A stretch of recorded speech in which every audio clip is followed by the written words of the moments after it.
empecemos por Merlín. Merlín es el nombre de un mago legendario que vivió presuntamente en Britania y fue durante el siglo V, fue consejero del rey Arturo y forma parte de la historia de Camelot. Ya la han escuchado. Y luego seguimos con Rasputín. Este personaje no es ficticio, es real. Un místico ruso con una gran influencia en los últimos días de la dinastía Romanov. Se le conoce por varias cosas que hacían. Y luego nos vamos con Harry Potter, porque a mí me gusta Harry Potter. Es un personaje ficticio que forma parte de las novelas fantásticas de la autora británica J.K. Rowling. Es la historia de un joven aprendiz de magia que tiene una historia trágica de sus papás, etc. La magia siempre es linda, ¿no? A mí me gusta mucho Harry Potter, especialmente por toda esta forma en la que manejan la magia, las escobas que vuelan y todo esto. Pero yo no les voy a hablar de estos tres magos hoy. Les voy a hablar de uno que viene en la Biblia y de hecho viene en el capítulo 8, Hechos de los Apóstoles, es decir, forma parte de la historia de los apóstoles y este se llamaba Simón, Simón el mago. Y ahí en el libro de los Hechos de los Apóstoles se nos va a decir que Simón había embaucado a mucha gente en Samaria diciéndole que él era alguien grande. Y la gente le había creído. Resulta que este Simón empieza a ver a los apóstoles, especialmente a Felipe, y viendo lo que Felipe hacía, los prodigios que Felipe hacía y la forma en la que predicaba el evangelio, se va a convertir. Simón va a solicitar ser bautizado, es bautizado y se convierte en un discípulo de Felipe y se seguía sorprendiendo de los milagros que se realizaban en aquel lugar. Y entonces va a venir un momento muy terrible cuando Simón le va a pedir a los apóstoles que le vendan el poder para hacer que el Espíritu Santo llegue a las personas. Y obviamente los apóstoles se molestan muchísimo con él, le hablan acerca de su maldad, le hablan acerca de su iniquidad, le hablan acerca de malentender la obra de Dios. Y desde ahí va a surgir algo que en la iglesia le llamamos la simonía. La simonía consiste en querer comprar algo sagrado. ¿Sí? Pero hoy voy a hablar específicamente en esta línea de la magia, porque es muy seductora la magia. Ciertamente pudiéramos confundirnos en cierto momento y decir, oye, a ver, es que cuando hablamos de magia pudiera entrar ahí el tema de Jesús caminando sobre las aguas. O podría entrar el tema de una columna de fuego en el Antiguo Testamento que iluminaba a un pueblo que caminaba en tinieblas. O podría entrar la multiplicación de los panes. O podría entrar el agua convertida en vino. Todo podría ser magia si no fuera porque la magia tiene por única finalidad el placer personal, lo que yo quiero lograr, lo que yo quiero obtener, lo que la otra persona quiere obtener a cambio de pagarme algo.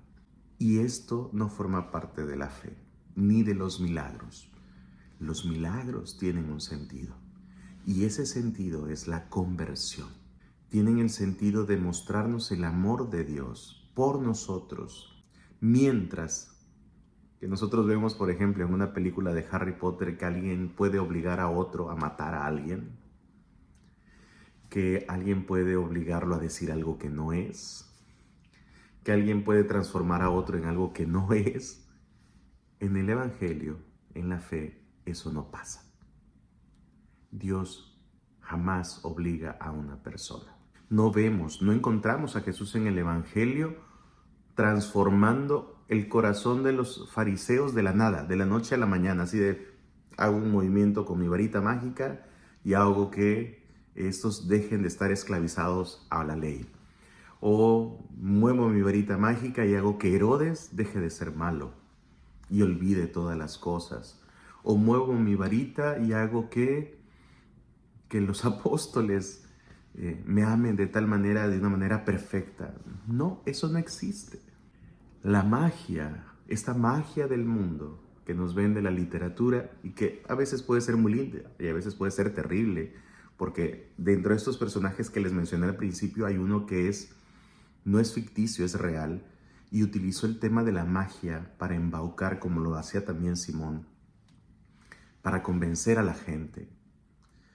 Y hay mucha gente que cree en esta magia. Y es una de las cosas terribles, porque a veces lo que buscamos es obligar a alguien a través de la magia.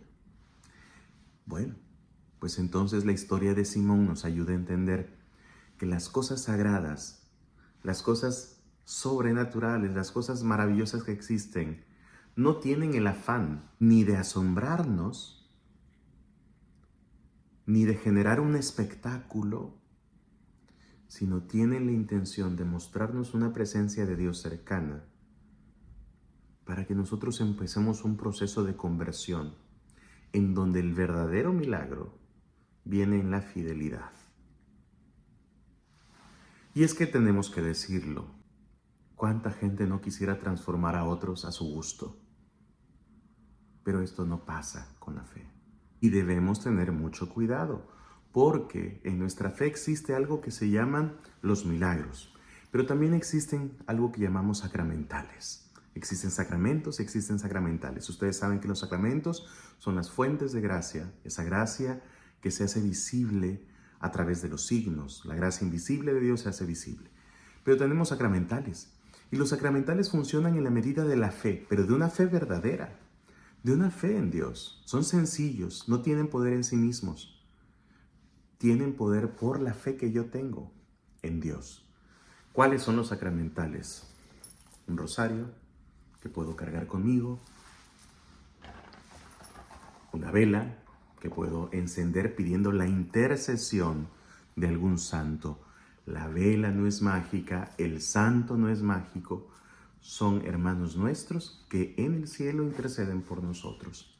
Hay que tener mucho cuidado en convertir estos sacramentales en un amuleto, porque sería formar parte de esta idea de la magia. Así que vamos purificando nuestras ideas y nuestros conceptos, porque si no caemos en esta simonía, en esta idea de la fe como magia, que no es así, porque uno de los regalos más bellos que Dios nos ha dado es la libertad. Y en la libertad amamos, y nuestro amor nos hace ser pacientes.